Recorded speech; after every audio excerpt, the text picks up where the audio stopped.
So the Formula One is back in Bahrain again this year, as it was last year.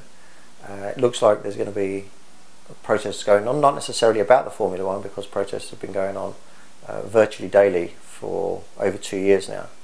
But I think what's particularly interesting is whether or not the government crackdown is going to be targeted around where the Formula One is going to take place. We've already had reports of more than a dozen arrests of people who've been seized in the villages right next to the track, and I think this is really a concern for those associated with the race. It's a different issue about whether or not the Formula One should be in Bahrain or not. That's one issue, but another issue is whether or not human rights violations might be happening as a result of the race being there. So if you get people being arrested as a way to intimidate others from not protesting the Formula One, then I think that the organisers, the participants, the sponsors really need to say something about that.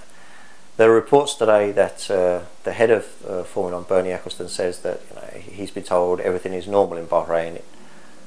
He must have a strange yardstick for what normal is. There is widespread tension.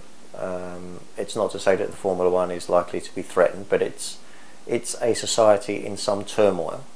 And people who go there need to recognise that and not shut their eyes to the wider reality of what's happening there. I think that it's going to be very difficult again this year for the government to keep the focus only on the race. Journalists went in last year and they came out with stories about the race, but also then stories about widespread human rights violations, about arrests and torture and people being prevented from demonstrating. So the race is likely to go ahead, and so should protests either associated with the race or not associated with the race. If they're peaceful, they should be allowed to happen too.